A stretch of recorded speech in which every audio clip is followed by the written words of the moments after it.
اللعين الرجيم بسم الله الرحمن الرحيم الحمد لله رب العالمين الصلاة والسلام على رسوله الكريم وأهل بيته الطيبين الطاهرين وأصحابه المنتجبين أما بعد فقد قال رسول الله صلى الله عليه وآله وسلم بسم الله الرحمن الرحيم إن الحسين مصباح الهدى وسفينة النجاة صلوات پر محمد صلی اللہ محمد. آپ حضرات سے التماس ہے کہ آج ایک عزادار حسین دنیا سے گیا ہے جو بہت بڑا خاموش خدمت گزار تھا. ان کے لیے ایک سورہ فاتحہ پڑھ دیجئے. شمس الحسن صاحب طاہر بھائی کے لیے جن کا آج صبح انتقال ہوا ہے. بسم اللہ الرحمن الرحیم الحمد للہ رب العالمین الرحمن الرحیم مالک یوم الدین ایاک نعبد و ایاک نستعین اهدنا الصراط المستقیم صراط الذین انعمت علیہم غیر المغضوب علیہم ولا الضالین. جیسا کہ آپ حضرات مستحضر ہیں کہ میں چند باتیں جو ضروری ہیں اور خاص طور پر حالت حاضرہ سے متعلق ہیں اس کو آپ کے سامنے پیش کر رہا ہوں. ایک اہم بات یہ ہے جیسا کہ آپ حضرات اخبارات میں سن رہے ہیں کہ کس طرح سے بھاگی ہوئی فوجیں تشیع کے خلاف جو تھیں وہ واپس لوٹ رہی ہیں. جو قلمکار بھاگ چکے تھے، جو مفتی بھاگ چکے تھے، وہ مفتی نئے روپ میں نئے فتووں کے ساتھ آ رہے ہیں. اور جس طرح سے کل حاجیوں کے بھیس میں قاتل آ رہے تھے ویسے ہی اس وقت کربلا میں بھی ایسے دشمن پھیل چکے ہیں مختلف انداز میں. ہر فرقے میں ایسا نہیں ہے کہ کسی ایک مسلک میں یہ ہو رہا ہے، ہر مسلک میں ایسے افراد پیدا کیے جا رہے ہیں.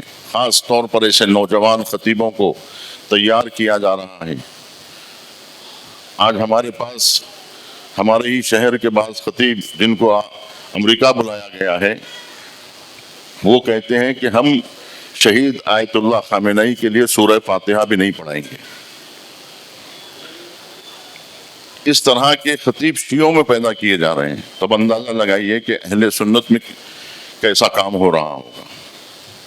اور جو واقعہ پیش آیا ہے چند دن پہلے اس کی میں شدید مذمت کرتے ہوئے سب سے پہلے اسی بات سے آغاز کر رہا ہوں جو کربلا میں ان زائرین کو اور ان معتقدین کو جو ہمارے بوہری بھائی ہیں ان کی ٹوپی کو جس طرح سے اچھالا گیا ہے، جس طرح کا خوف پیدا کرنے کی کوشش کی گئی ہے کربلا میں، شدید مذمت کی جاتی ہے. میں اپنی ہی جانب سے بھی اور آپ تمامی حضرات کی جانب سے اور تمام دنیا بھر کے شیعوں کی جانب سے بوہری برادران پر جس طرح کا حملہ کیا جا رہا ہے، اور وہ لوگ جو شیعوں کی خدمت کر رہے تھے اور جو لوگ زائرین کی خدمت کیا کرتے تھے کربلا میں پہنچ کر جو لوگ اربعین گئے ہیں، الحمدللہ میں کئی سال سے اربعین میں حاضری دے رہا ہوں، تو جو لوگ میری طرح کے جو لوگ ہیں وہ گواہی دیں گے کہ ہر سال اربعین میں بوہری برادران اپنا موقف لگاتے ہیں اور سڑکوں پہ ٹھہر ٹھہر کر اور مختلف انداز میں کئی موقف ان کے راستے میں 90 کلومیٹر کے راستے میں وہ بارہا دکھائی دیتے ہیں. کربلا سے لے کے نجف سے لے کے کربلا کے اس راستے میں آپ کو بار بار بوہری برادران ملیں گے، اور اب سے نہیں آ رہے ہیں. بلکہ میرے پاس وقت نہیں ہے کہ میں ان کی خدمات کو یہاں پر دہراؤں. آپ مسجد کوفہ جائیں گے تو خود مسجد کوفہ اس بات کی گواہی دے گا کہ ہمارے بوہری بھائیوں نے مسجد کوفہ کی تعمیر نو کی ہے۔ اور اس کے علاوہ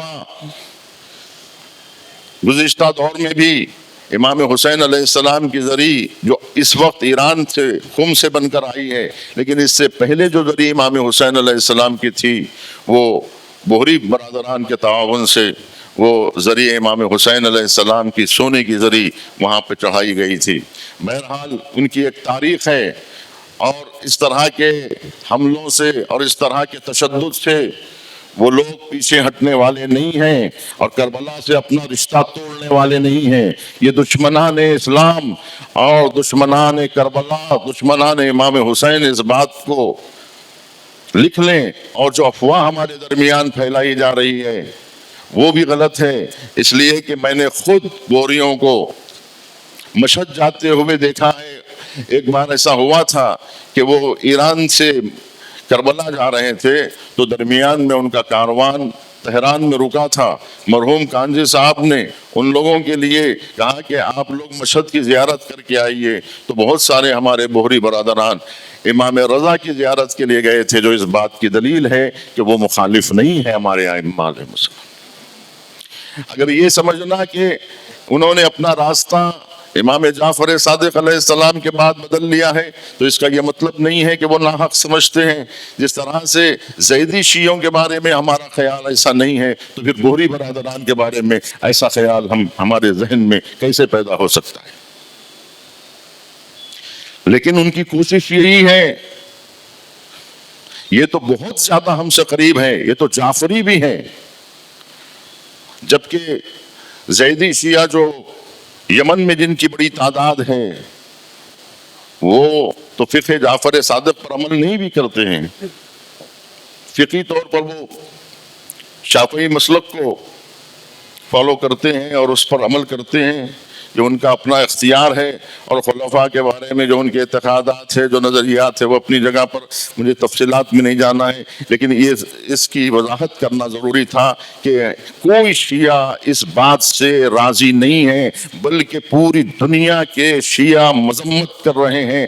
یہ صرف سازش کے طور پر ہو رہا ہے، یہ بات کو سمجھنے کی ضرورت ہے، تاکہ شیعوں کی صفوں سے بوہریوں کو الگ کیا جائے، زیدیوں کو الگ کیا جائے۔ یہ تحریکیں چلائی جا رہی ہیں شیعوں کو سنی سے الگ کرنے کی۔ اب اس سے اندازہ لگا لیجئے، آج کے اس واقعے سے آپ اندازہ لگا لیجئے کہ کل سے وہ جو تحریکیں شیعہ سنی میں افتراق ڈالنے والی کتنی زور و شور سے چل رہی تھی، کہ ہمیں یہ گمان ہونے لگا تھا، یہ غلط نہیں ہے، یہ ہمیں گمان ہونے لگا تھا، بلکہ ہم نے اس کا امتحان بھی بعض جگہ پہ لیا اہل سنت کا، اور بعض لوگ اس مسئلے میں کوتاہ نظر آئے کہ جب میں نے ابو سفیان کے بارے میں اس خانقاہ میں یہاں حیدرآباد میں جب کہا تھا، بزرگان تو خاموش تھے، لیکن ایک صاحب کھڑے ہوئے۔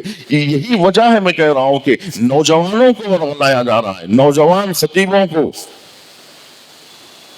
میں پھر تعریف کروں گا کہ اس دور میں جبکہ خانقاہیت کے خلاف، جبکہ خواجہ اجمیری کے خلاف، بھئی خواجہ اجمیری سے دشمنی کیوں ہے؟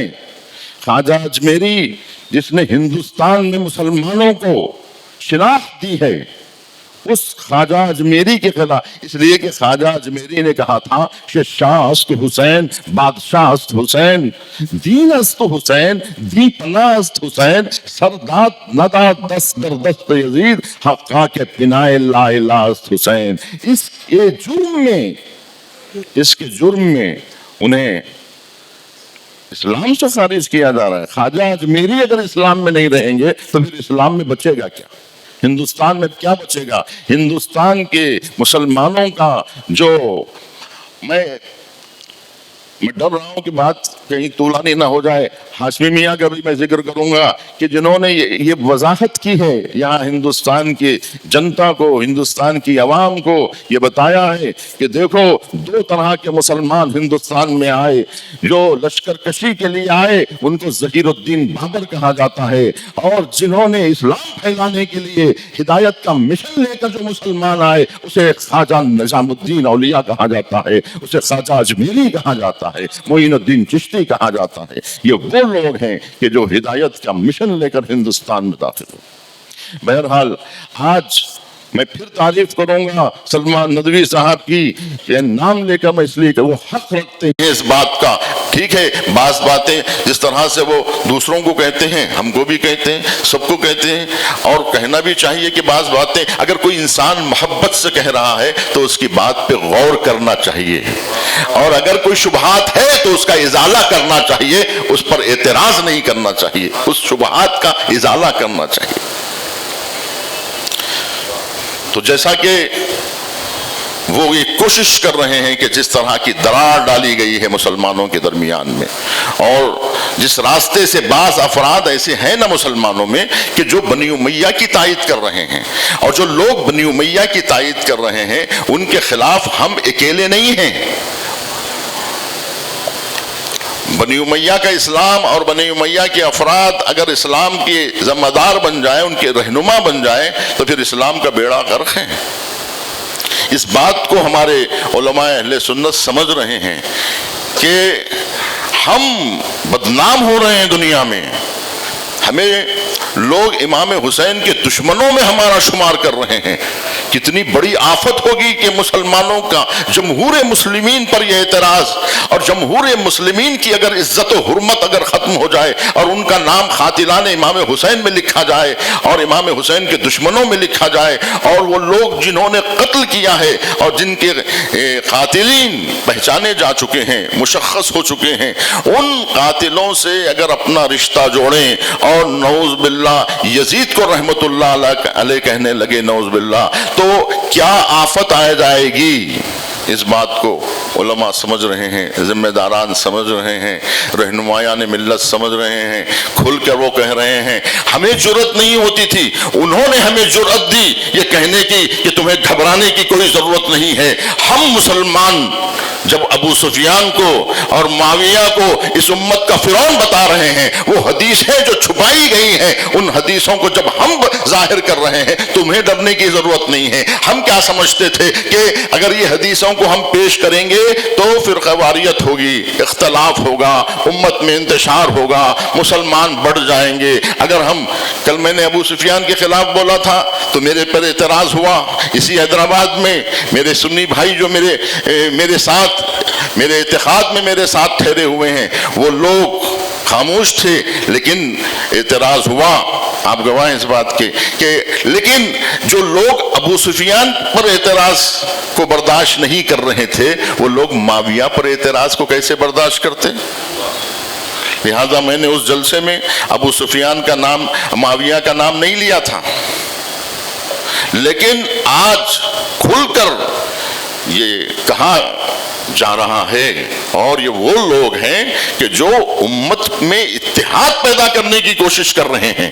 یہ باتیں کل انتشار کا سبب بننے کے خوف سے ہم نے روک لی تھی اپنی زبان کو، لیکن آج کھل کر یہ بات سامنے آ چکی ہے، اور آنا چاہیے۔ کب تک چھپایا جاتا رہے گا؟ اب تو دفینے جو تھے وہ باہر آ رہے ہیں۔ آج انٹرنیٹ کے ذریعے سے، انہی کے بنائی ہوئی ٹیکنالوجی کے ذریعے سے انہی کے عیوب ظاہر ہو رہے ہیں، اور جو باتیں کتابوں میں کل چھپائی جاتی تھیں آج کھل کر بیان کی جا رہی ہے۔ تو وہ سنہرا دور آ چکا ہے، وہ دور آ چکا ہے کہ سب مسلمان مل کر انتقام لیں گے خون حسین کا، اور منتقم خون حسین کے ساتھ ساری امت جڑ جائے گی، اور جو لوگ صدیوں سے افتراق کے خواہاں تھے وہ لوگ پشیمان ہوں گے، جو لوگ صدیوں سے ہمیں لڑا رہے تھے وہ لوگ سمجھ جائیں گے۔ اور ہمیں لوکل مذہب بتایا جا رہا تھا، عبداللہ ابن سبا کی پیداوار بتایا جا رہا تھا، وہ لوگ بھول جاتے ہیں، دیکھیں جھوٹے بھول جاتے ہیں کہ وہ کہہ کیا رہے ہیں۔ جو لوگ شیعوں کو یہودی مذہب بتانا چاہ رہے تھے وہ خود یہ کہہ رہے ہیں کہ کربلا میں امام حسین کو جنہوں نے بلایا تھا وہ شیعہ تھے، تو اس کا مطلب اتنا تو واضح ہو گیا کہ شیعت اس وقت بھی موجود تھی، شیعہ اس وقت بھی موجود تھے، اس کا مطلب یہ ہوا۔ تو پھر شیعہ جو ہے وہ وقت کی حادثہ نہیں ہے، بلکہ یہ تو وہ ہیں. اب کسی محلے میں قرآن سے پوچھا گیا کہ شیعہ لفظ قرآن میں ہے یا نہیں ہے، تو بڑی دیدہ دلیری کے ساتھ پورے مجمع میں جھوٹ بولا گیا اور کہا گیا کہ لفظ شیعہ قرآن میں ہے ہی نہیں، جبکہ ایک جگہ پر نہیں ہے، کئی مقامات پر ہے. اور ایک جگہ یا دو جگہ پر تو ایسا ہے کہ جہاں محب کے معنوں میں، اور ایک جگہ تو پیروکار حقیقی مسلمان کے طور پر لفظ شیعہ استعمال ہوا ہے. وَإِنَّ مِن شِيعَتِهِ لَإِبْرَاهِيمَ وَإِنَّ مِن شِيعَتِهِ لِإِبْرَاهِيمَ. یہاں جناب ابراہیم علیہ السلام کو جناب نوح کا سچا پیروکار بتا کر لفظ شیعہ کا اطلاق، جس پر سب سے پہلے لفظ مسلم کا اطلاق ہوا تھا، اسی پر لفظ شیعہ کا اطلاق ہوا ہے. میں بات کو سمیٹ رہا ہوں. یہ ایک بات. اور دوسری اہم بات یہی ہے کہ یہ جو تفرقے ہو رہے ہیں، اور خاص طور پر جب کہ پوری ملت میں ایک اتحاد پیدا ہوا تھا آیت اللہ خامنہئی کی شہادت پر، اس پہ دشمن جو ہے وہ پریشان ہے کہ کہیں ایسا نہ ہو کہ یہ شہادت رنگ لائے، اور رنگ لا چکی ہے. اس کو مٹانے کی کوششیں جو آپ دیکھ رہے ہیں کہ جس طریقے سے کی جا رہی ہیں. بہرحال میں آگے بڑھنے سے پہلے یہ جو واقعہ ہوا ہے، قدرتی آفت جو آئی ہے وینزویلا میں، اس کے بارے میں بھی میں اشارہ کروں. دیکھیے، آفات ارضی و سماوی آتی ہیں اور یہ آتی رہیں گی. یہ دو طرح کی. آپ سامنے آ جائیے ڈاکٹر صاحب، آپ سامنے صلوات پڑھیں محمد.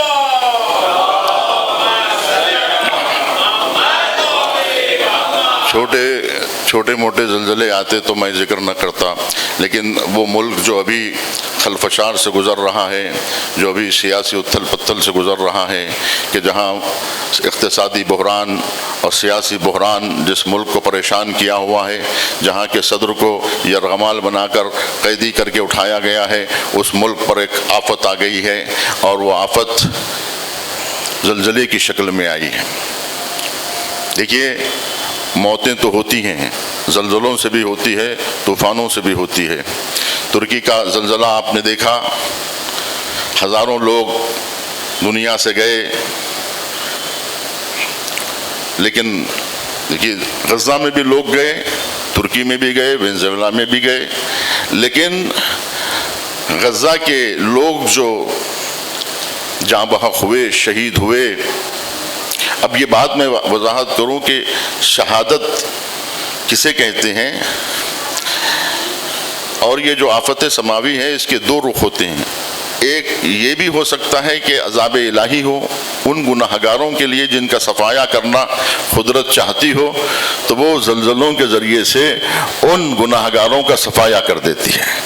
اب جو نیک لوگ ہوتے ہیں جو اس کی زد میں آتے ہیں، یہ ان کا امتحان ہو سکتا ہے. اور امتحان کیسے پتہ چلے گا؟ وہ لوگ کہ جو اس آفت ارضی و سماوی پر صبر کرتے ہیں، اس کے باوجود بھی ایمان ان کا متزلزل نہیں ہوتا. جو لوگ اللہ کی رضا پر راضی رہتے ہیں، یہ ان کے لیے ترقی اور ان کے مدارج کے بلندی کا سبب بنتے ہیں. یہ بلندی درجات کا سبب بنتے ہیں کہ وینزویلا میں ایسے لوگ بھی ہیں کہ جو اللہ پر ایمان رکھتے ہیں، اور ان زلزلوں کے باوجود بھی یہ نہیں کہتے کہ قدرت کی ستم ظریفی دیکھو، نعوذ باللہ. یہ نہیں کہتے کہ چرخ کہن کی یا زمین اور یہ آسمانی آفتوں سے گھبرا جاتے ہیں، نہیں، بلکہ اس پر خدا کا شکر بجا لاتے ہیں. یہ ایک مرحلہ ہے. اور دوسری بات میں یہ عرض کروں کہ کبھی ایسا ہوتا ہے کہ دشمن کی طرف سے حملہ ہوتا ہے کہ جس میں لوگ شہید ہو جاتے ہیں۔ اب انہیں شہید کیسے کہا جا سکتا ہے؟ شہید اس لیے، جیسا کہ 12 روزہ جنگ میں آپ نے دیکھا کہ اچانک حملہ کر دیا گیا اور کس طرح سے جو ہے ایک بڑا حملہ، پہلے ہی حملے میں بڑے بڑے کمانڈرز شہید کر دیے گئے، تو انہیں ہم شہید کیسے کہتے ہیں؟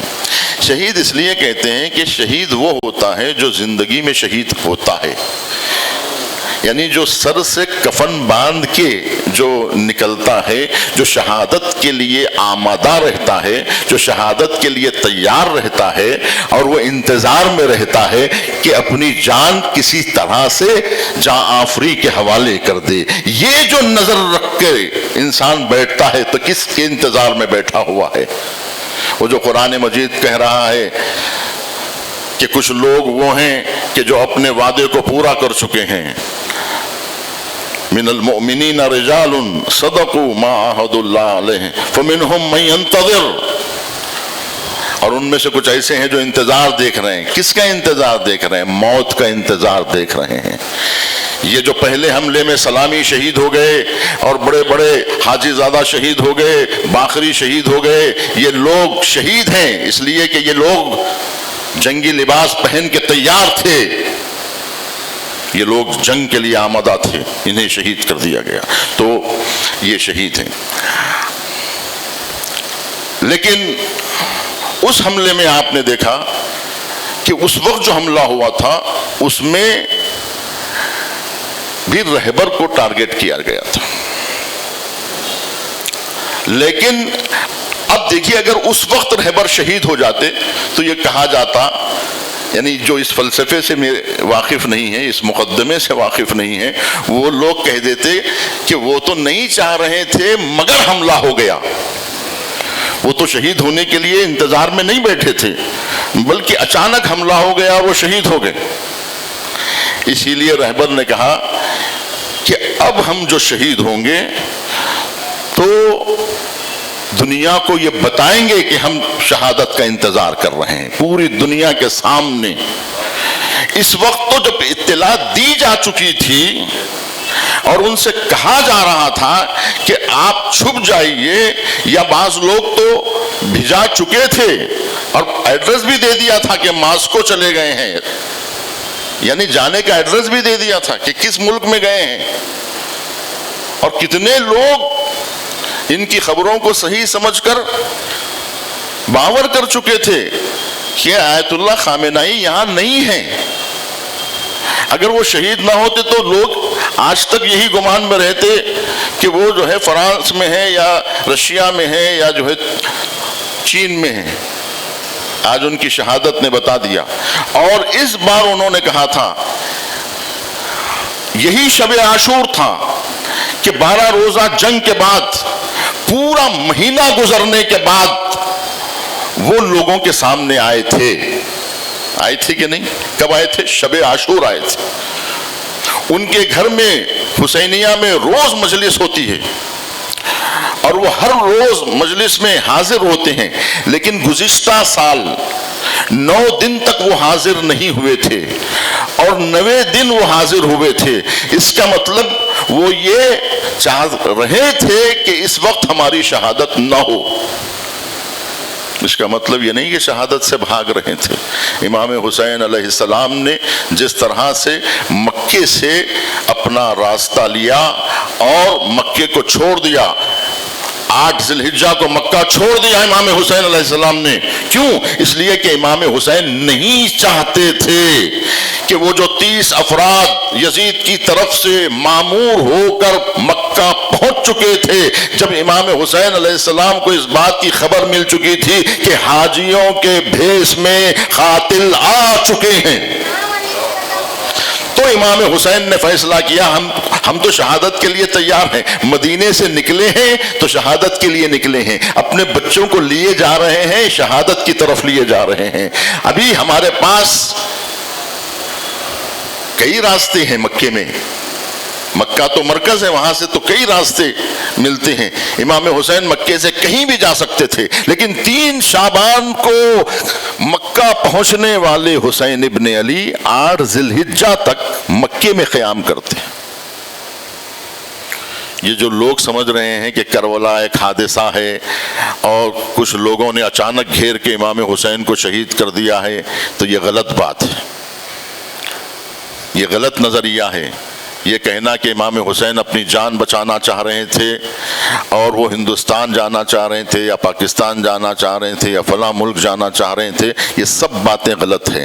حسین ابن علی شہادت کی طرف جانے کے لیے مدینے سے نکلے تھے، کوئی ان کے راستے میں رکاوٹ نہیں بن رہا تھا۔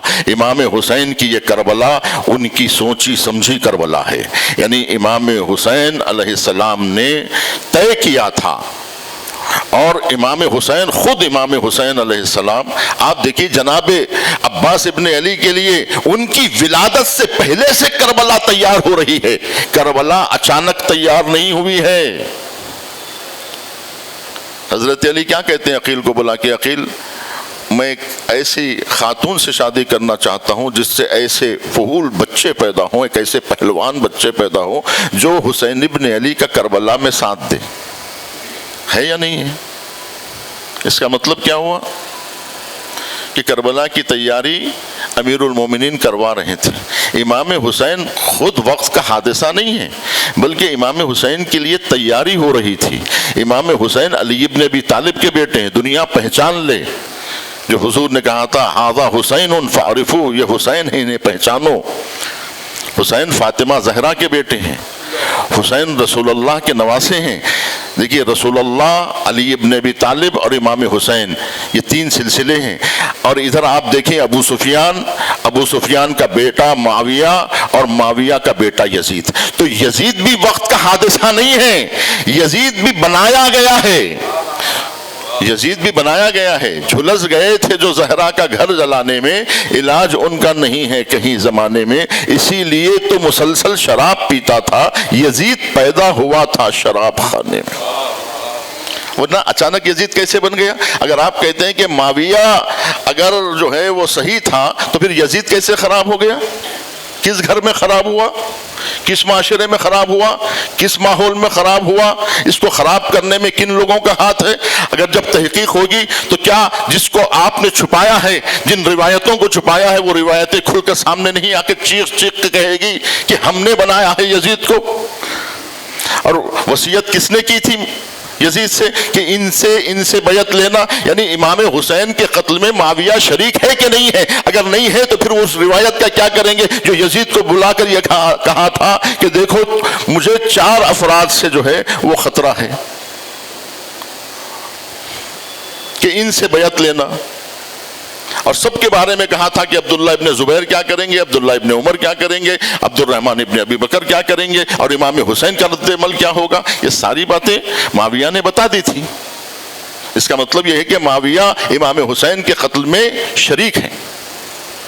اب رہی یہ بات، اب اسی بات کو میں ختم کر رہا ہوں، یہ باتیں آپ پھر سنیں گے، لیکن یہاں یہ کہنا ضروری ہے کہ یہ جو شہادت ہوئی ہے یہ منصوبہ بند شہادت ہے، یعنی آیت اللہ خامنہئی چاہ رہے تھے کہ اب جو حملہ ہوگا اس حملے میں ہم پناہ گاہ میں نہیں جائیں گے۔ اس کا مطلب یہ ہے کہ 12 روزہ جنگ میں وہ پناہ گاہ میں تھے، لیکن اس بار وہ پناہ گاہ میں نہیں تھے۔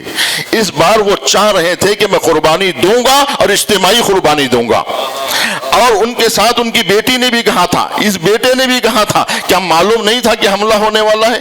کتنے دن سے بات ہو رہی تھی، اس کے باوجود بھی انہوں نے کہا کہ اگر میں اس وقت شہادت کا نذرانہ نہیں پیش کروں گا تو مناب کے بچوں کو پہلے ہی حملے میں مار کے بتایا تھا کہ اگر یہ نہیں ملتے ہیں تو یہ الزام لگایا جائے گا کہ انہوں نے 168 بچوں کے قتل کے ذمہ دار یہ ہیں۔ ان کو تلاش کرنے کے لیے ہم نے یہ سمجھا تھا کہ وہ مناب میں چھپے ہوئے ہیں، کیونکہ وہ ہرمزگان کا علاقہ تھا، وہ بندر عباس سے قریب تھا، وہ علاقے میں جو ہے جا کے وہ چھپے ہیں، وہاں مار کے کہتے یہاں چھپے ہیں، وہاں مار کے کہتے یہاں چھپے ہیں۔ 1 مہینے تک بمباری ہوتی رہتی اور بار بار یہ کہا جاتا ان کی تلاش میں مارا ہے۔ وہ اسکول میں چلے گئے تھے، وہ ہاسپٹل میں چلے گئے تھے، ہاسپٹلوں پہ حملہ ہوتا، جبکہ شہادت کے بعد ہاسپٹل پہ، گاندھی ہاسپٹل پہ حملہ ہوا کہ نہیں ہوا؟ بہن دیکھیے، یہ دشمن کی سازش سے ہوشیار رہیے۔ جب آیت اللہ خامنہئی سے کہا تھا علی لاریجانی نے کہ آپ اپنی حفاظت کریے، انہوں نے کہا کہ نہیں یہ وقت نہیں ہے، تو انہوں نے دلیل پیش کی اور کہا کہ جس طرح امام زمانہ اس وقت جو ہے غیبت میں ہے، کہ آپ غیبت میں نہیں جا سکتے، آپ کسی سرداب میں نہیں جا سکتے، تو انہوں نے کہا کہ تم ان کی مثال مت دو، اس لیے کہ اس وقت ان کا کوئی چاہنے والا نہ تھا۔ آج میرے کروڑوں چاہنے والے ہیں، ایسے وقت میں میں پناہ لوں گا تو پھر ان کا کیا ہوگا؟ 9 کروڑ لوگوں کا کیا ہوگا؟ جب ان کے لیے پناہ گاہیں بنا لو گے تب میرے لیے بھی پناہ گاہ بنا لینا۔ یہ ہے آیت اللہ خامنہئی کی شہادت کا فلسفہ، جو اس دور کی حجت بن گئی، تشیع کی حقانیت کا ثبوت بن گئے، امام حسین کی شہادت کا ثبوت بن گئے کہ امام حسین کے چاہنے والے کیسے ہوتے ہیں۔ وہ سر کٹا تو سکتے ہیں لیکن سر جھکا نہیں سکتے۔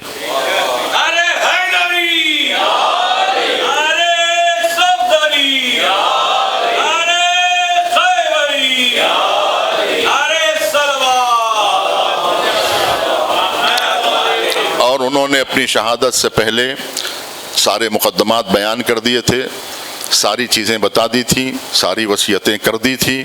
انہوں نے دنیا کے ریسرچ اسکالروں سے یہ بھی کہہ دیا تھا کہ اگر ہم کو سمجھنا ہے تو پہلے ہماری تاریخ پڑھنا پڑے گا، یہ دیکھنا ہوگا کہ ہم حسینی ہیں۔ وہ دوہری اعتبار سے حسینی تھے، وہ نسلاً بھی حسینی تھے، اصلاً بھی حسینی تھے، اور انہوں نے بتا دیا کہ میرے رگوں میں کس کا خون دوڑ رہا ہے۔ اور انہوں نے یہ بتا دیا کہ آپ لوگ ریسرچ کیجئے، تحقیق کیجئے ہمارے بارے میں کہ ہمارا دین کون سا دین ہے، خمینی کس دین کے پیروکار تھے اور خامنہئی کس دین کے پیروکار ہیں۔ آج جو ہم آیت اللہ خامنہئی کو مان رہے ہیں تو دنیا سن لے، ان کے دشمن سن لے کہ ہم اگر ہم ان کو مانتے ہیں تو حسینی ہونے کی وجہ سے مانتے ہیں، کیونکہ وہ مکتب حسینی کے امام حسین کی محبت میں ہم ان کو مان۔ اگر ان کا راستہ امام حسین کا راستہ نہ ہوتا تو آذربائیجان میں بھی شیعہ ہیں، اگر ہم شیعہ ملک کی تعصبیت رکھتے، یا پڑوسی ملک میں بھی ایک شیعہ صدر بیٹھا ہوا ہے، کئی ممالک میں جو ہے شیعہ صدور ہیں اس وقت، افریقہ میں بھی ہے، کئی ممالک میں شیعہ آپ کو صدر ملیں گے، مجھے اس تحقیقات میں اور اس میں نہیں جانا ہے۔ مجھے یہ عرض کرنا ہے کہ امام خامنہئی جو تھے وہ امت نے انہیں امام کہا تھا، یہ ہم نے نہیں کہا، یہ مسلمانوں نے کہا، جنہوں نے امام فخر رازی کہا تھا تو آج ہم امام فخر رازی کہتے ہیں یا نہیں کہتے؟ یہ مسلمانوں نے ان کو اپنا رہنما مانا ہے۔ بہرحال وہ صرف شیعوں کے رہنما نہیں تھے، پورے عالم اسلام کے رہنما تھے۔ یہی وجہ ہے کہ اس وقت جو ہزاروں سازشیں چل رہی ہیں کہ ان کو مت مانو، آج آپ سڑکوں پہ دیکھیے کہ صرف ان کی تصویریں شیعہ نہیں لگائے ہوئے ہیں، غیر مسلمان بھی لگائے۔ غیر مسلمان تو چھوڑیے کہ غیر مسلمان بھی، یعنی غیر شیعہ تو چھوڑیے، غیر مسلمان بھی لگائے ہوئے ہیں۔ بس آخری بات وہ یہ کہ دیکھیے اس وقت امت کو بیدار ہونے کی ضرورت ہے۔ امام حسین علیہ السلام کی شہادت سے جو بیداری آنی چاہیے تھی، دشمنوں نے اس شہادت کے خلاف اتنی سازشیں رچی۔ آج بھی آپ دیکھیے ملت اسلامیہ اس بحران میں پھنسی ہوئی ہے کہ ہم اچھے اور برے کی تمیز کے لائق نہیں رہے۔ آج ملت اسلامیہ کربلا کے واقعے کو ہوئے 1400 برس ہو گئے، اس میں ہماری بھی کوتاہی ہے کہ آج تک مسلمانوں کو یہ بیدار نہ کر سکے کہ آج بھی لوگ اچھے اور برے کی تمیز میں خاسر رہتے ہیں، پہچان نہیں پاتے کہ کون ہمارا دوست ہے، کون ہمارا دشمن ہے۔ اگر کوئی اسلام کے لباس میں آ جائے، علماء کے لباس میں آ جائے، چاہے کسی لباس میں آ جائے، یہ ناسمجھی کی جو تاریخ چل رہی ہے، جو کوفے سے چلی ہے، ابن زیاد نے امام حسین علیہ السلام کا لباس پہن لیا تھا کہ جس کی وجہ سے لوگ کیونکہ ناسمجھی کی وجہ سے یہ پہچان نہ سکے، لباس سے دھوکہ کھا گئے، اگر کردار دیکھے ہوتے تو کبھی دھوکہ نہ کھاتے۔ حسین ابن علی نعوذ باللہ دہشت نہیں پھیلا سکتے تھے کوفے میں، کس طرح کا خلفشار ہوا۔ آپ جا کے پھر سے سلمان ندوی صاحب کو سنیے کہ کیسے کوفے میں خلفشار مچایا گیا تھا، کیسے کوفے والوں کو شہید کیا گیا، ہانی ابن عروہ کا قتل کیسے ہوا، مسلم ابن عقیل کا قتل کوفے میں کیسے ہوا۔ اسی کوفے سے مسلم ابن اوسجہ جو دعوت دے رہے تھے وہ حسین کا ساتھ کہاں چھوڑے، وہ کوفے کے تھے۔ حبیب ابن مظاہر نے کہاں ساتھ چھوڑا، وہ کوفے کے تھے۔ کوفی کربلا کے میدان میں شہید ہوئے ہیں۔ یہ تو افواہ اڑائی گئی ہے کہ کوفی لا یوفی، یہ تو ایک جو ہے مذاق ہے۔ بہرحال حقیقت اس سے پرے ہے۔ تو بس میں یہ کہنا چاہوں گا کہ شہادت حسین ابن علی پر امام زین العابدین کہتے ہیں یہ جو میں نے گریہ کیا ہے، جو زندگی بھر امام سجاد گریہ کرتے تھے تو کس بات کا گریہ کرتے تھے؟ انہوں نے کہا بس آخری بات ہے کہ انہوں نے یہ کہا، امام سجاد نے یہ کہا کہ اگر، یعنی یہ میں اپنی طرف سے کہہ رہا ہوں کہ اگر یہ شہادت دشمنوں کی طرف سے ہوتی، کفار اگر قتل کیے ہوتے امام حسین علیہ السلام کو، تو اتنا افسوس نہ ہوتا کہ 40 سال تک گریہ کرتے رہیں، 35 سال گریہ کریں یا 36 سال گریہ کریں یا 34 سال گریہ، بہرحال 30 سال کے اوپر امام سجاد نے گریہ کیا ہے۔ ماشاءاللہ سے ہمارے بھوری بھائی شریک ہوئے ہیں، آپ حضرات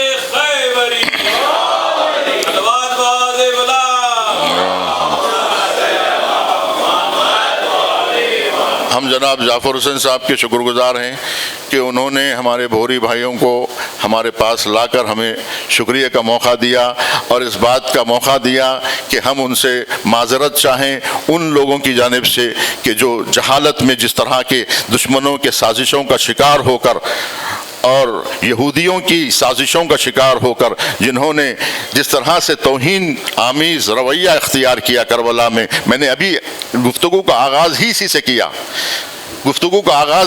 کیا کہ ایسا مت سمجھیے کہ یہ ایسی اس طرح کی اونچی حرکتوں سے بوری لوگ کربلا جانا چھوڑ دیں گے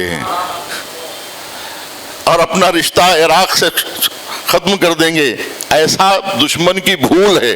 وہ اگر یہ سمجھیں کہ وہاں چند اور کیا پہلی مرتبہ بوری کربلا جا رہے ہیں؟ ارے میں نے کہا نا کہ امام حسین کی زری انہوں نے چڑھائی تھی۔ ارے بوری بھائیوں نے کوفے کی مسجد بنائی ہے جہاں جا کے سارے مسلمان نماز پڑھتے ہیں۔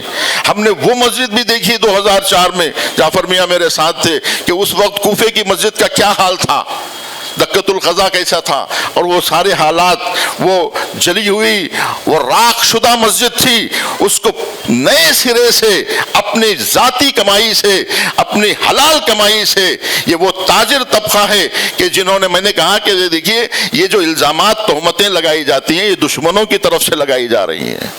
ہمارے زیدی شیعہ بھی ہیں، کیا ہم ان کی مخالفت کر رہے ہیں؟ کہ ہم بھوری بھائیوں کی مخالفت کریں؟ بہرحال سب لوگ یہ بات کو سوچ لیں کہ یہ دشمنوں کی سازش ہے۔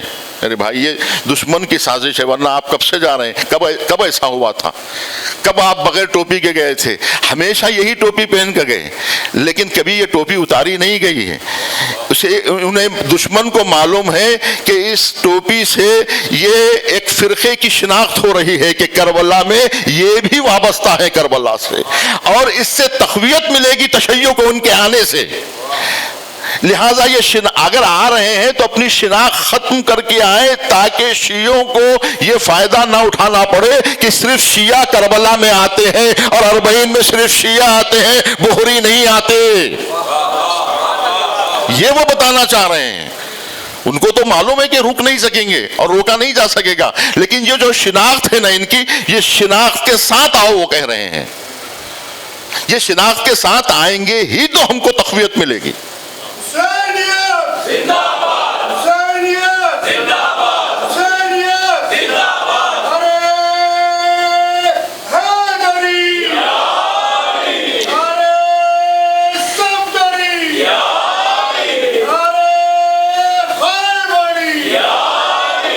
میں کوئی فرق نہیں پڑتا. یہ اس بات سے منع نہیں کر رہے. اگر میں اس وقت امامہ اتار دوں تو یہ میرے بوری بھائی یہ نہیں کہیں گے کہ تم نے کیوں اتارا ہے. کہیں گے جب وہ ہمارے امامہ اتارنے پر, ٹوپی اتارنے پر وہ اعتراض نہیں کر رہے ہیں تو ہم ان کے ٹوپی پہننے پر اعتراض کرنے والے کون ہیں؟ اور یہ کہنا کہ یہ اعتقاد کے خلاف ہے, یہ نہیں ہے, ایسی بات نہیں ہے. یہ آداب ہوتے ہیں, معلوم ہے. ٹوپی پہن کر آنا بھی ادب کا تقاضا ہے. امام حسین علیہ السلام کا احترام کا تقاضا ہے. دیکھیے میں کبھی کہہ چکا ہوں, اخلاق نہیں بدلتے, آداب بدلتے ہیں. سنن بدلتے ہیں, آداب بدلتے ہیں, لیکن اخلاق نہیں بدلتے. یعنی اخلاق کیا ہے؟ بزرگوں کا احترام کرنا یہ اخلاق ہے. ٹھیک ہے, بزرگوں کا احترام کرنا یہ اخلاق ہے. لیکن اس کا طریقہ کیا ہونا چاہیے؟ اس کا ادب کیا ہے احترام کا؟ کہیں پر ٹوپی پہننا ادب ہوتا ہے, کہیں ٹوپی اتارنا احترام ہوتا ہے. آپ نے فوج میں دیکھا کہ جب ان کا بڑا جب جنرل آتا ہے, جو دوسرے پولیس والے ہوتے ہیں یا فوجی ہوتے ہیں وہ اپنا ہیٹ اتار کر ان کو سلوٹ کرتے ہیں, اس لیے کہ ان کے پاس ادب یہ ہے کہ بڑوں کے سامنے ہم ٹوپی پہن کے نہیں جائیں گے کہ اپنی شناخت بتائیں کہ میں بھی کچھ ہوں. یہ ان کا اپنا انداز ہے سوچنے کا. لیکن جو ہمارے اہل سنت کے بھائی اس وقت ٹوپی پہن کے یہاں بیٹھے ہوئے تو وہ کیوں؟ اس لیے کہ وہ ادب کرنے کے لیے آئے ہیں. عموماً نہیں پہنتے ہمارے بھائی, لیکن مجلس میں آتے ہیں تو احترام کے عنوان سے پہنتے ہیں. تو یہ توہین عزا نہیں ہے, یہ تو مزید احترام ہے. لاکھ دنیا کہے کہ آپ کو ٹوپی اتارنے کے لیے آپ کو ٹوپی پہننا چاہیے, اور آپ کی ٹوپی آپ کی پہچان ہے, آپ کی شناخت ہے, آپ کے مذہب کی پہچان ہے. اس کو ہم کیسے مٹا سکتے ہیں اور کیسے کسی پہ زور دے سکتے ہیں؟ تو یہ قانون کے خلاف ہے, ملک کے قانون کے خلاف ہے, اور ہر جگہ, اور کبھی ایسا ہوا نہیں تھا. یہ سب سازشیں ہو رہی ہیں ہمارے خلاف. تو یہ بیدار ہونے کی ضرورت ہے, بیدار ہونے کی ضرورت ہے کہ یہ اس شہادت عظمیٰ کو, جو اس دور کی جو سب سے بڑی شہادت ہوئی ہے, اس کو کمزور کرنے کے لیے یہ سازشیں کی جا رہی ہیں. شہادت شہادت شہادت شہادت شہادت شہادت شہید کی جماعت ہے, قوم کی حیات ہے. شہید کی جماعت ہے, قوم کی حیات ہے. ہے ہماری درسگاہ کربلا کربلا, ہے ہماری درسگاہ کربلا کربلا. حق قصیدہ شہادتوں کا سلسلہ کربلا کربلا. نعرے صلوات. دیکھیے ہمارے بھائیوں کو تکلیف ہوئی ہے. تکلیف کیوں ہوئی ہے؟ کیونکہ یہ حادثہ کربلا میں واقع ہوا. تکلیف اس لیے ہوئی کہ ہمارے بھائیوں نے ہمارے ساتھ ایسا سلوک کیا, جن کے ساتھ ہم اربعین مناتے ہیں, جن کی خدمت ہم کرتے ہیں, جن عزاداروں کی خدمت ہم کرتے ہیں, ان کے توسط سے یہ ہوا ہے. اس لیے تکلیف زیادہ ہوئی ہے. ورنہ اگر کوئی غیر مسلمان کے ذریعے سے اگر یہ بات ہوتی تو کیا اتنی تکلیف پہنچتی ہمارے بھائیوں کو؟ نہیں پہنچتی. پہنچ تو اس لیے رہی ہے کہ ہم جن شیعہ بھائیوں پر اپنی جان نچھاور کرتے ہیں انہوں نے ہمارے ساتھ ایسی حرکت کی. اسی بات پر سید سجاد روتے رہے کہ میرے بابا کے قاتل اگر نماز کی صورت میں ظاہر نہ ہوتے, نمازیوں کی شکل میں ظاہر نہ ہوتے, اور یہ کہہ کے قتل نہ کرتے کہ قربتاً اللہ کہہ کے قتل نہ کرتے, ہم اللہ سے قریب ہو رہے ہیں قتل حسین کے ذریعے سے. یہ والا جو فتنہ تھا, اور کیسے کیسے لوگوں کو بلایا گیا. ایک یزید تھا امام حسین کے خلاف, عبید اللہ ابن زیاد کون تھا, پھر شمر کون تھا, ہمارے ساتھ کون تھا؟ نکالی جائے تاریخ کہ کن کن خلفاء کے بچے شریک تھے قتل حسین میں. کیا اکیلا یزید تھا؟ یزید نے تو بیڑا غرق کر, یزید نے تو ان کے چہروں سے نقاب الٹ کے بتا دیا کہ میں اکیلا نہیں ہوں, ہمارا پورا خاندان حسین کا مخالف ہے. اور امام سجاد کہتے ہیں اگر یہ اس روپ میں نہ ظاہر ہوتے, اور یہ اسلام کا لبادہ نہ اوڑھتے, دین کا لبادہ نہ اوڑھتے, اگر یہ لوگ مسلوں پہ کھڑے ہو کر قتل حسین نہ کرتے تو مجھے اتنا افسوس نہ ہوتا. جتنا افسوس جنگ بدر میں لوگ شہید ہو گئے اتنا افسوس نہیں ہوا، اس لیے کہ جو شخص ابو سفیان، اس وقت بھی ابو سفیان تھا، اس وقت بھی ابو سفیان کی اولاد تھی، مگر فرق یہ تھا کہ اس وقت وہ کافر بن کر جنگ بدر میں شہید کیا تھا ہمارے جانثاروں کو، لیکن اس وقت وہ جو آئے ہیں وہ اپنا روپ بدل کر آئے ہیں اسلام کا اور پھر یہ کہ گمراہ کیا ہے۔ میں یہ کہنا چاہ رہا ہوں کہ جو بیداری ملت اسلامیہ کو آج آنا چاہیے کہ آج بھی اپنے اور پرایوں کو مسلمان نہیں سمجھ رہا ہے، ہم شیعہ آج تک یہ نہیں سمجھ پا رہے ہیں، ہم اپنے مراجع میں تفریق نہیں کر پا رہے ہیں کہ جو امریکہ کے ساتھ جو مرجع ٹھہرا ہوا ہے اس کے خلاف تو کچھ نہیں کہتے جو امریکہ کے خلاف ٹھہرا ہوا ہے، اس لیے کہ ان کو عزیز ہے، ان کا ویزا عزیز ہے۔ امام زمانہ کا سچا سپاہی علی خامنائی، علی خامنائی، امام زمانہ کا سچا سپاہی علی خامنائی، علی خامنائی، امام زمانہ کا سچا سپاہی علی خامنائی، علی خامنائی۔ آپ دیکھیے مرجعیت کے خلاف جو لوگ ہیں ان مراجع کو کچھ نہیں کہتے، ان علماء کے خلاف کچھ نہیں کہتے جو امریکہ سے ساز باز کر رہے ہیں، جو امریکہ کے مخالفت میں ٹھہرے ہوئے ہیں، ان پر اعتراض ہو رہا ہے۔ تو بہرحال ملت اسلامیہ پھر کوئی کربلا ہونے نہ دے کہ اس کے لیے اتنا بڑی شہادت ہو، اس کے بعد پھر جو ہے لوگوں کے آنکھوں پہ سے پردے ہٹے۔ ارے یہ شہادت نہیں ہوتی تو کتنے لوگ آج بھی کہتے کہ ایران امریکہ اندر سے ملے ہوئے ہیں۔ ارے شہادت کے بعد بھی اگر اس طرح کی باتیں ہو رہی ہیں تو اس کا مطلب یہ ہے۔ اب آخری بات میں یہ بھی کہہ دوں کہ یہ جو مذاکرات ہے یہ بھی جنگ تھی مذاکرات کی، اسی لیے یہ لوگ محاذ کے طور پہ ٹھہرے ہوئے تھے اور بار بار ان کو دھکے دیے ہیں، اور مذاکرات کے محاذ پر آپ کو اسلام آباد گواہ ہے، جنیوا گواہ ہے کہ بار بار انہوں نے دشمنوں کی تذلیل کی ہے، وہاں پر رسوا کیا ہے اور اس جنگ میں شکست دی ہے دشمن کو۔ والسلام علیکم ورحمۃ اللہ وبرکاتہ وآخر دعوانا۔ آپ حضرت تشریف رکھیں۔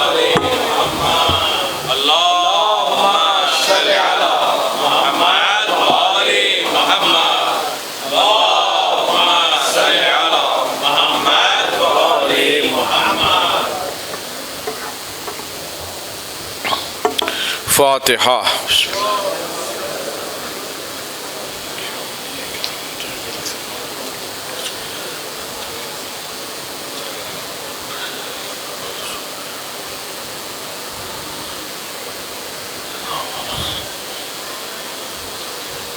اعوذ باللہ من الشیطان اللعین الرجیم، بسم اللہ الرحمن الرحیم۔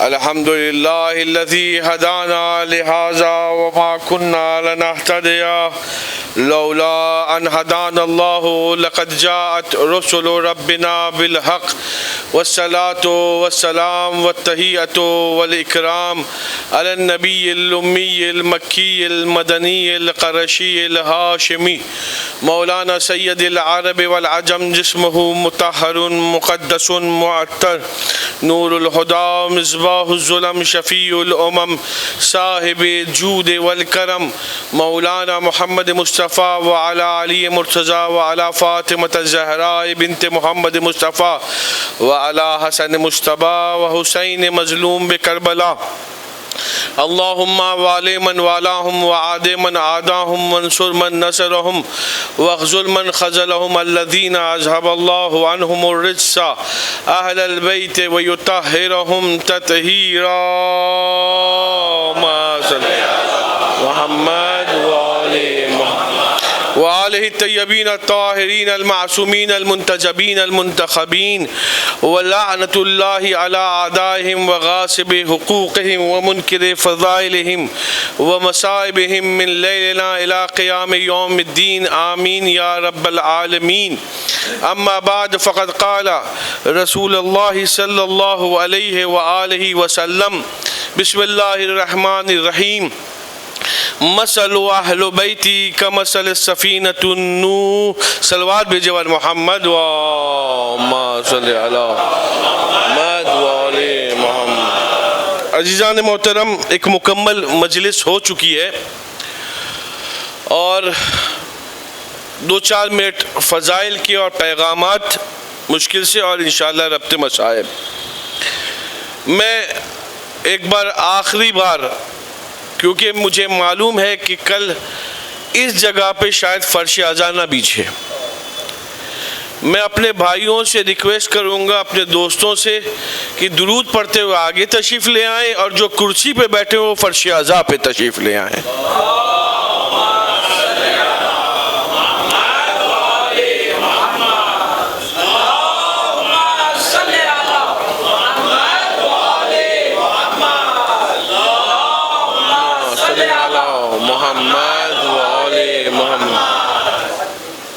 اس سے بہتر درود بھیجے بر محمد و آل محمد صلی اللہ محمد۔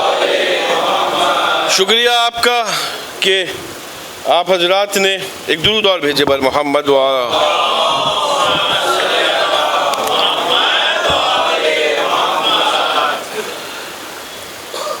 اس حقیر کو 10 دن تک سماعت کیا۔ بہرحال ہمارا ہدف اور مقصد صرف اتنا تھا کہ اپنے جوانوں سے باتیں کروں، اپنے یوتھ کو پیغام پہنچاؤں، اپنے دوستوں کو ان باتوں کی طرف متوجہ کروں جو آل محمد چاہتے ہیں۔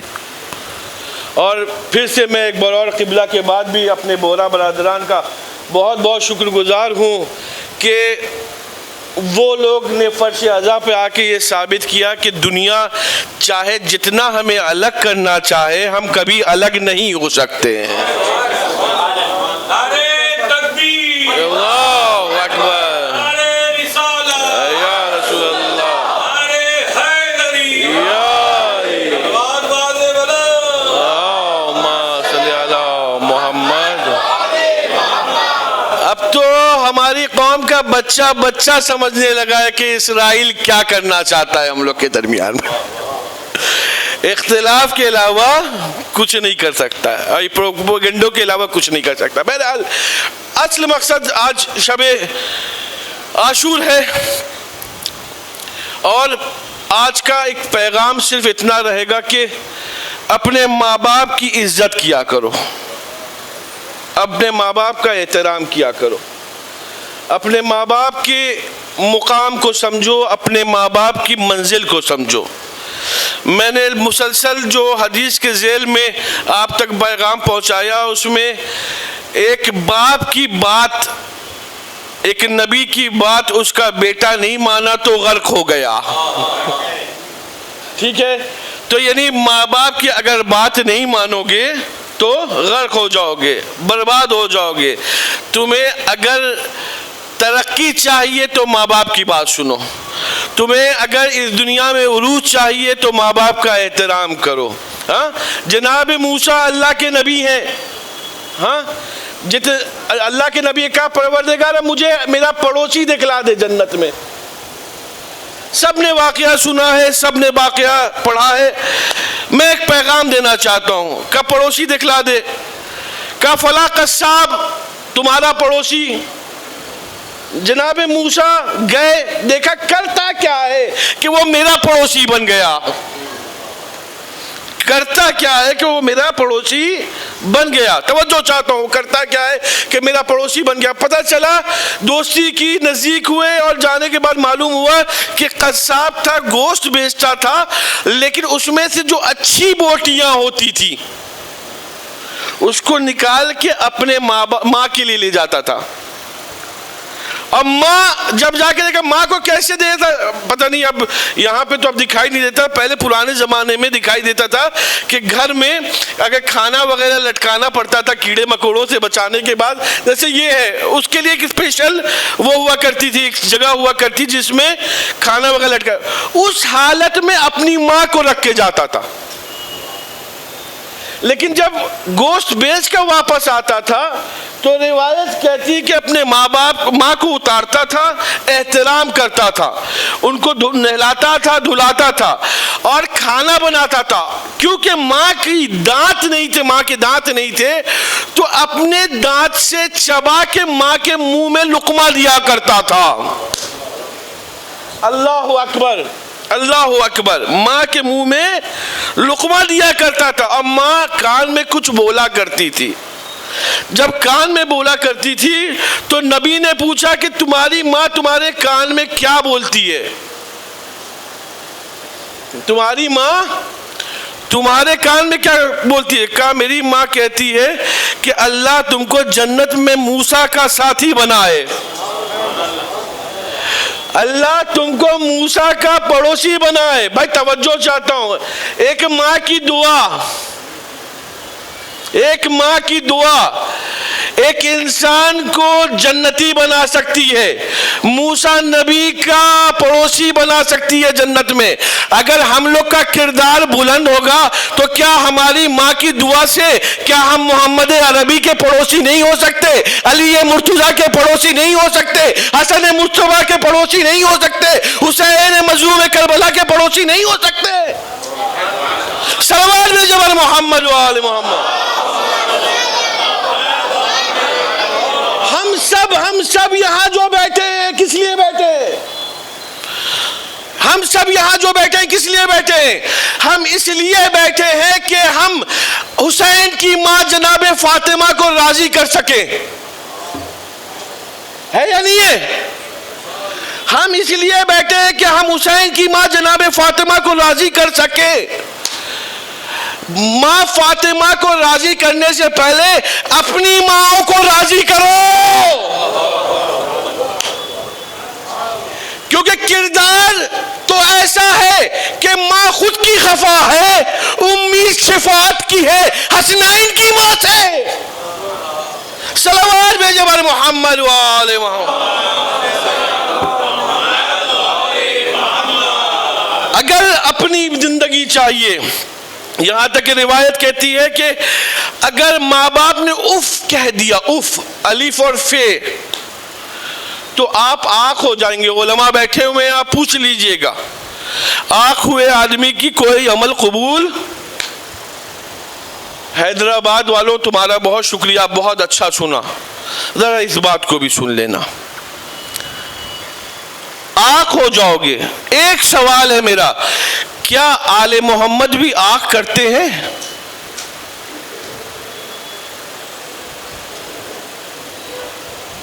بہت بڑا سوال ہے۔ ماں باپ تو آنکھ کرتے ہیں، آل محمد آنکھ کرتے ہیں؟ کہاں آل محمد بھی آنکھ کرتے ہیں؟ امام جعفر صادق علیہ السلام اللہم صلی علی محمد و آل محمد فرماتے ہیں کہ اگر کوئی مستطیع ہے، اگر کوئی مستطیع ہے اور میرے جد حسین کی زیارت کے لیے نہیں جاتا، ہم اہل بیت اسے آنکھ کر دیں گے۔ اب بتاؤ مجھے انصاف سے کہ اگر اہل بیت آپ کو آنکھ کر دیں، ہم کس دروازے پہ جائیں گے؟ ہم کو اگر اہل بیت آنکھ کر دیں گے تو ہم کس دروازے پہ؟ میں جوانوں، اللہ ایک آج کی رات میں دعا نہیں مانگتا ہوں، لیکن ایک دعا ہے، اور ایک دعا ہے سب مل کے الہی آمین کہنا۔ پروردگارہ جو بھی فرش عزا پہ بیٹھا ہے، اللہ کرے اگلے سال اسی رات میں کربلا میں موجود ہو، اللہ کرے۔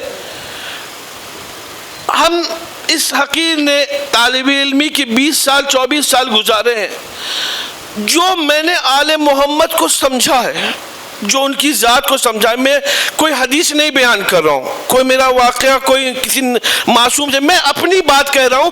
اگر اس طالب علم کی بات پسند آ جائے تو اس پہ عمل کرنے کی کوشش کرنا۔ ایک بار زیارت کر چکے ہو کربلا کی، 2 بار زیارت کر چکے ہو کربلا کی، 3 بار کر چکے، ہر سال جاتے ہو، ٹھیک ہے؟ میری ایک ریکویسٹ ہے، مجلس کے آخر میں یہ ریکویسٹ کرو، ہاتھ جوڑ کے، یہ میری ریکویسٹ ہے، نہ کہیے گا کس مولانا نے آپ سے کہا، کس مولانا نے آپ سے کہا، ہاں یہ میری پرسنل ریکویسٹ ہے۔ 4 بار جا چکے، 5 بار جا چکے، ایک بار سمندر دیکھنا رحمت کا اپنی طرف۔ کیسے؟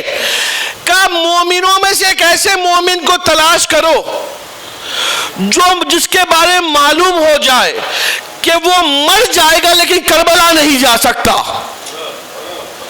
ایک بار قربانی دو اور اسے اپنی طرف سے بھیجو۔ اللہ اکبر۔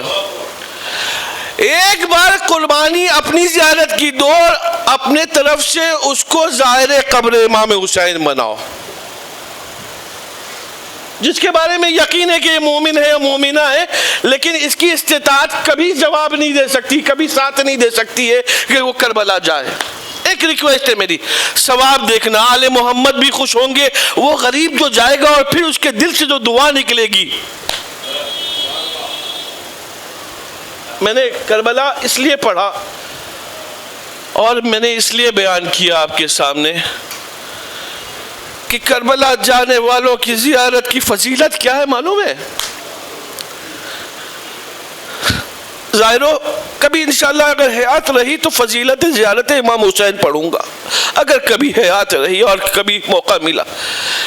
ایک روایت پڑھتا ہوں اور اس کے بعد زائر امام حسین تم اپنی عظمت کو سمجھنا۔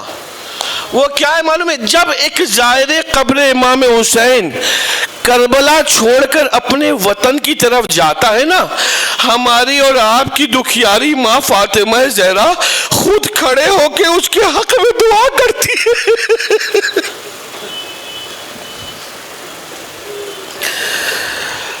خود کھڑے ہو کے اس کے حق میں دعا کرتی ہے۔ آئیے شب عاشور ہے، مل کے السلام وعلا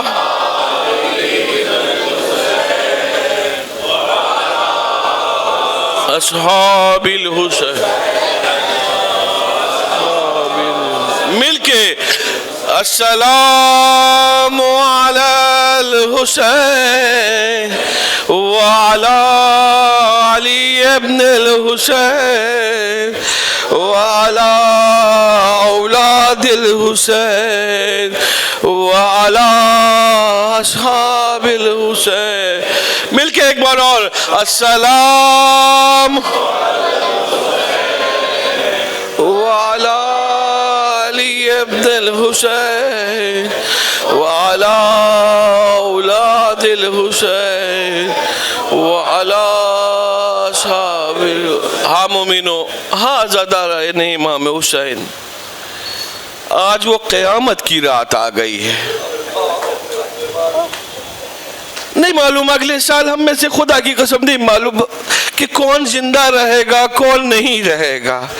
ہاں پتہ نہیں پچھلے سال تک کون ہمارے درمیان میں فرش عزا پہ بیٹھا ہوا تھا، آج نہیں ہے۔ آج نہیں معلوم کہ کس کے پہلو میں امام سجاد اپنے بابا کا پرزہ لینے کی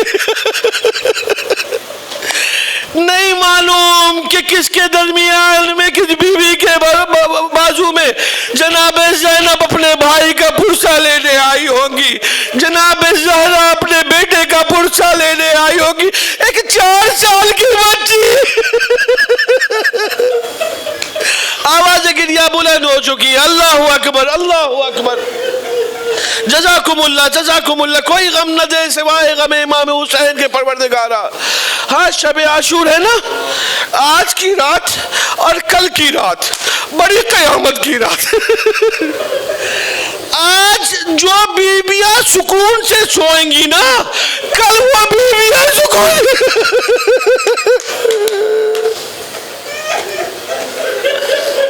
جزاکم اللہ، جزاکم اللہ۔ آج جو سکینہ حسین کے سینے پہ سوئے گی، کل سکینہ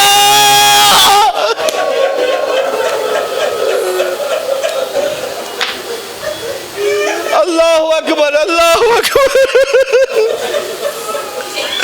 آج جو لوگوں کے، آج جو بیویوں کے سہارے ہیں نا، کل نہ قاسم ہوں گے اس وقت، نہ محمد ہوں گے، نہ علی اکبر ہوں گے، نہ عباس ہوں گے، نہ انصار ہوں گے، نہ میرا آقا اس وقت ہوگا۔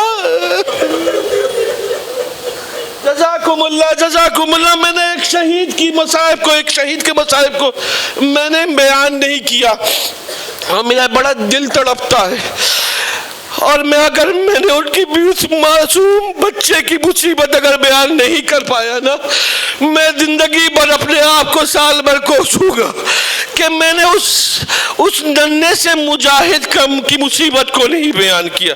آپ بھی صاحب اولاد ہیں، آپ بھی صاحب اولاد ہیں، میں بھی صاحب اولاد ہوں. آپ بھی صاحب اولاد ہیں، میں بھی صاحب اولاد ہوں.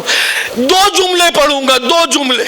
اور مصیبت کے لیے آپ احساس کیجئے گا میں بھی صاحب اولاد ہوں اور آپ بھی صاحب اولاد ہیں. میں نے جب میرا بچہ 6 ماہ کا ہوا تھا نا، میں نے اس کے گردن کو محسوس کیا.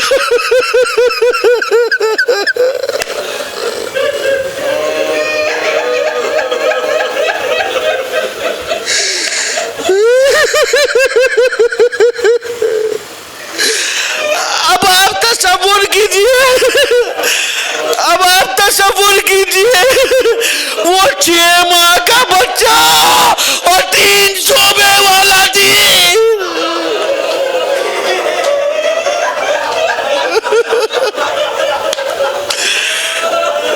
بی بی قبول کر رہے ہیں.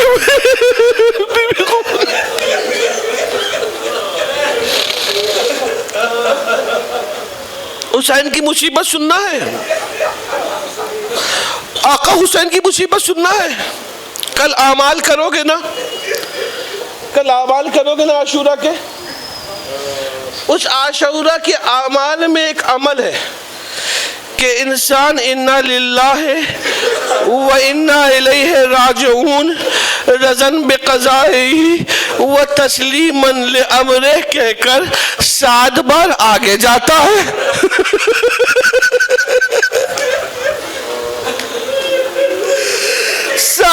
پیچھے جاتا. یہ کس کا عمل ہے معلوم ہے؟ حسین ننھی سی جان لے کر خیمے کی طرف آگے بڑھتے تھے، پھر پوچھے ہٹتے تھے اور یہی سوچتے تھے ارے ربا آپ کو کیا چہرہ دکھ. جزاکم اللہ جزاکم اللہ جزاکم اللہ. تھوڑا سا اور میں مصائب جناب علی اصغر کے پڑھ دوں، تھوڑا سا اور مصائب. آج شرم نہیں کرنا حسین پہ گریہ کرنے کی، بہت مظلوم ہے میرا حسین.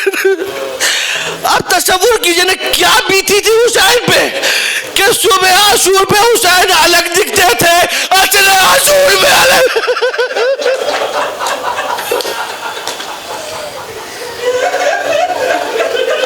کوئی عام بات ہے جوان کے سینے سے برچی کا نکالا.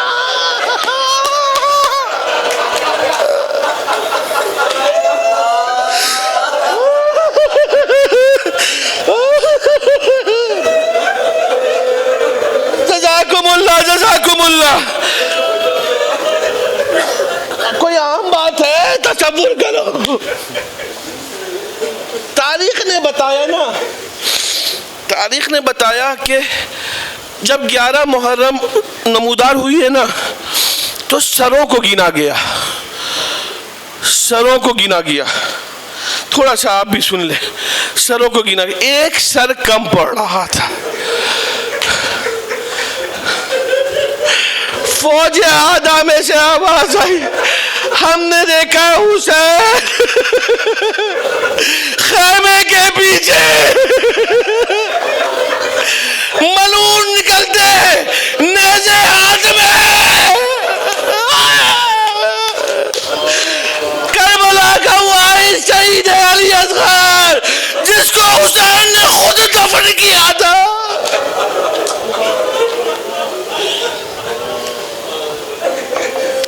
کربلا کا واحد شہید ہے. بڑھنے کے بعد نرم زمین دیکھ دیکھ کر نیزے کو، ارے کسی نے کہا زینب کے رباب خیر ہو تمہارے بچے کی. ارے نیزے کو زمین میں لگایا علی اصغر کا ننھا سالا. جزاکم اللہ. شاید میں مولا حسین کے مصائب اب نہ پڑھواؤں. اللہ 2 جملے پڑھوں گا. گریہ جو کر رہے ہو نا، شہزادی دیکھ رہی ہے، یقیناً دیکھ رہی ہے، کوئی شک نہیں دیکھ رہی ہے. روایت کہتی ہے کہ جب علی اصغر علیہ السلام کو مولا حسین دفن کر رہے تھے نا، تو کسی کے رونے کی آواز آئی.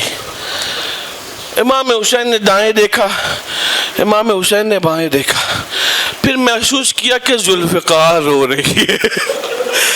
ذوالفقار رو رہی ہے، گریہ کر رہی ہے. ذوالفقار تم گریہ کیوں کر رہی ہو؟ کہا میں اس لیے گریہ کر رہی ہوں کہ جب آقا میرے مولا علی جب جنگ سے واپس آتے تھے تو جناب زہرا جب اس کو صاف کیا کرتی تھی تو ایک جملہ کہا کرتی تھی، اے ذوالفقار میرے لال حسین کا خیال رکھنا کربلا میں. مجھے کیا معلوم علی اصغر کے قبر کو میں بناؤں گی. اسی اثنا میں کسی نے سلام کیا، امام حسین کو سلام کیا. امام حسین نے پلٹ کے پوچھا تم کون ہو؟ کہا میں قاصد صغرا ہوں. اللہ اکبر، میں قاصد صغرا ہوں. کہا مولا لیکن ایک بات میں کہنا چاہتا ہوں، ایک سوال میں کہنا چاہتا ہوں، ایک سوال کرنا چاہتا ہوں کہ جب صغرا نے خط دیا تھا نا مجھے تو مجھے کچھ علامتیں بتائی تھی. میں نے کہا تھا آپ کے بابا کو میں پہچانوں گا کیسے؟ کہا بہت آسان ہے میرے بابا کو پہچاننا. میرا بابا کہیں گھوڑے کہیں پہ بیٹھا ہوگا کرسی پہ، کہیں میرا باپ جیسا چچا کھڑا ہوگا، کہیں اونو محمد کھڑے ہوں گے، کہیں علی اکبر جیسا بھائی کھڑا ہوگا، کہیں قاسم. ارے قاسم وہ میرا باپ ہو رہا ہے، وہ میرا علی اکبر ہو رہا ہے. جزاکم اللہ، جزاکم اللہ، جزاکم اللہ، جزاکم. ایک جملہ اور کہوں گا، ایک جملہ، ایک واقعہ اور چھوٹا سا اسی کے سلسلے سے. جب امام حسین خط پڑھ رہے تھے نا، جب خط پڑھ رہے تھے نا، دیکھا محسوس کیا امام حسین نے کہ قاصد جو ہے بار بار خیمے کی طرف دیکھ رہا ہے، بار بار خیمے کی طرف دیکھ رہا ہے. امام حسین نے کہا قاصد کیا دیکھ رہے ہو؟ قاصد کیا دیکھ رہے ہو؟ کہا مولا اس بی بی نے ایک اور علامت بتائی تھی.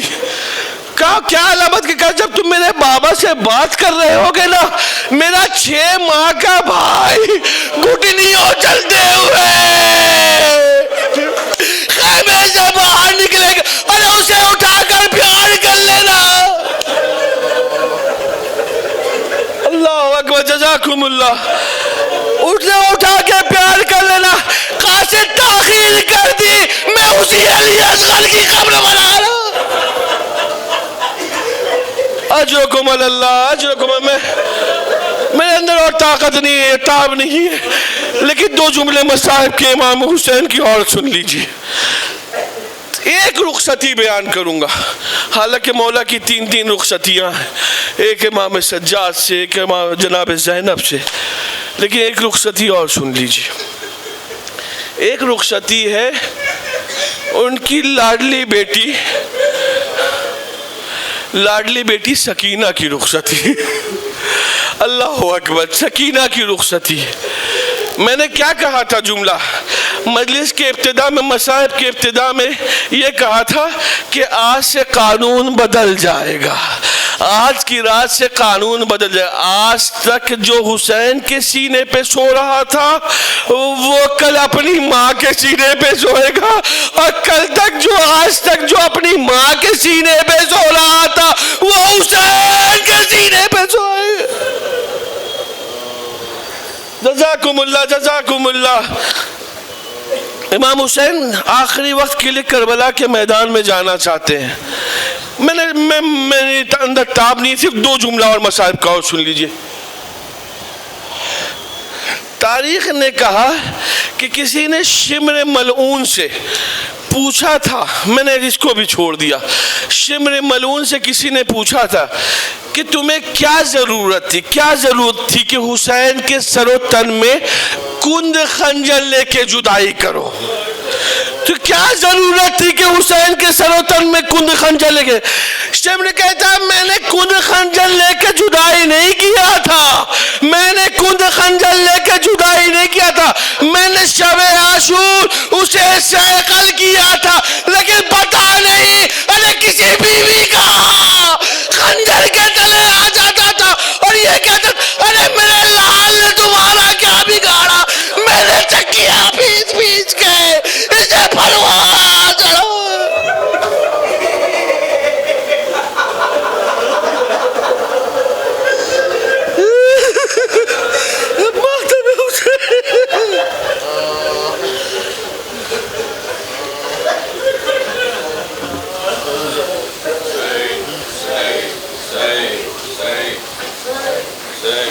صحیح